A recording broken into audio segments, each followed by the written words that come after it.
This is the story of the first and last time that I got high. You'll understand why soon. Yay! Last year I posted a vlog where me and Amy went to Amsterdam, but there was something that I didn't include. If you've seen that video, you might remember me saying this.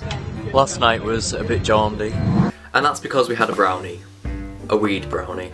After we'd been to the prostitute museum, we saw this shop that was selling weed, brownies, joints, like just a weed shop. And we knew that we were going to try it, like we went there wanting to try it, not to actually like become stoners, just to try it once. So we bought a brownie each, they came in packs of 2, so I bought that pack because Amy didn't have any money, thankfully. Like I dread to think what would have happened if we both bought a pack of 2 and had 2 each, because one was bad enough. So we stood in the street, like literally right outside the shop that we just bought it from, and I ate mine. Well, we both ate it quite quickly because we had eaten that day, but it was like quite a few hours ago. So after we'd finished eating it, we decided to go and get a drink at a bar. And that was a bad decision. That's where the story starts to go downhill. I think we both knew that you're not meant to mix weed and alcohol, but for some reason, like, we just both forgot about it and we were like, yeah, let's get a drink. So the brownie wasn't really taking any effect, like we both just felt fine, so we found a bar to go into and we said we'll have a few drinks, and if we still feel fine after we've had a few drinks, then we'll go and get another one. So we'd been in the bar for a while just having deep chats, probably about conspiracy theories, and after a while I found myself laughing just at nothing, and that's where it had begun. But I didn't know if that was actually the weed taking effect or whether it was just like a placebo. Like I knew that I'd eaten this brownie, so I was tricking myself into thinking that like something was happening, but I confirmed that it had begun when I found myself just staring past Amy at a door and laughing at nothing. When I finally came out of that like trance, Amy just looked at me and said, "What are you doing?" Because she felt fine, like there was no effects taking place on her, and I just ended up laughing at her again. The effects for me, however, started to rise very quickly, and it was all like stereotypical things that you hear people say about like when they... It felt like I was inside my body, which is weird because I am inside my body, but it felt like I was trapped inside and I was watching myself do all this stuff, but from inside my body. And inside I knew that I was fine, and I was like, sort of like, I thought that I was in control. Like I was saying to myself, "Ross, what are you doing?" But it felt like the shell of my body that I was in was just like doing things without me knowing. So I was watching myself just be like... So something you probably don't know about me is I have a heart murmur, which means my heart sometimes beats irregularly and sometimes it just goes really quick like that. So because my heart was beating irregularly and it felt weird, it sent me into some sort of panic because it felt like I was gonna die. Like I was that out of control of my body that I just assumed this is what dying must feel like. And I managed to capture the moment that this happened on video. It only looks like I'm in the coffin. My hoodie has no weight. It feels like I'm in my body, but I feel like I'm in my body, looking out through my eyes. Why is everything like one? I'm being... Amy, no, my heart. Amy, my heart's going too quick. We have to end the vlog.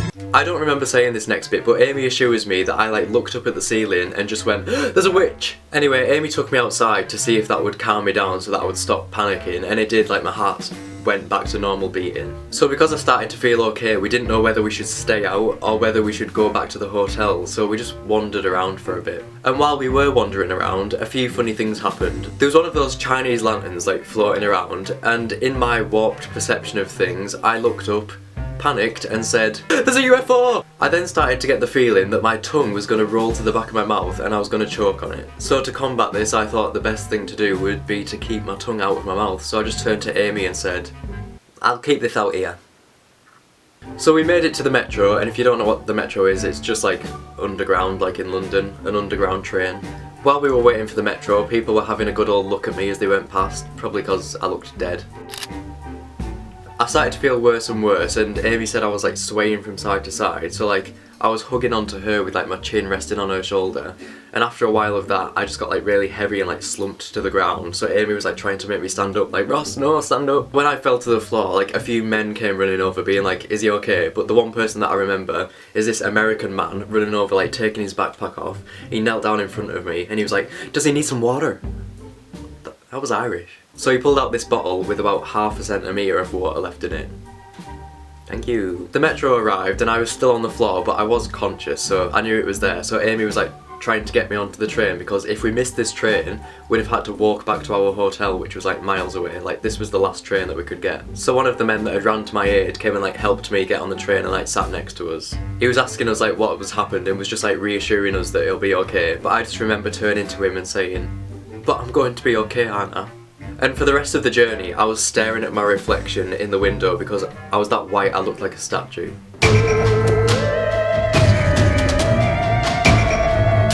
At some point we got off the metro and back to the hotel, but I've got no recollection of that at all.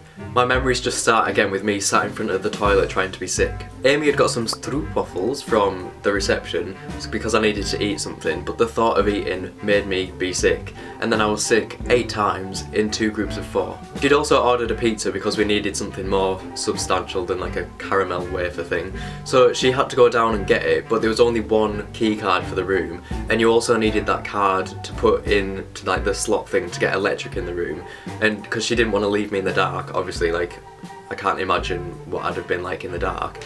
So I was laying on the bed texting my boyfriend while she went down to get the pizza, and he'd predicted that this would happen. He was saying like, "Don't do it, like you'll have a bad reaction, something bad will happen." So I was texting him being like, "Please don't be mad." So what I didn't know was while Amy was downstairs getting the pizza, something quite weird was happening to her as well. You need a key card like for your room to also call the lift to come and get you. But obviously she didn't have it because I had it in the room, so she was asking like this man to hold the lift for her while she was carrying the pizza.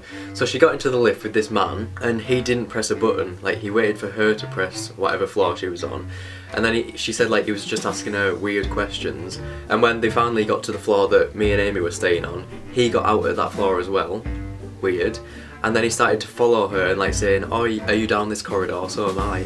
So she obviously knew something weird was going on, so she started to like quick walk, and he literally said, "Wait for me." So she started knocking on the door saying, "Ross, let me in," to sort of like try and make him that she's got this like big scary boyfriend waiting for her, but really I'm just in the hotel room laying on the bed like.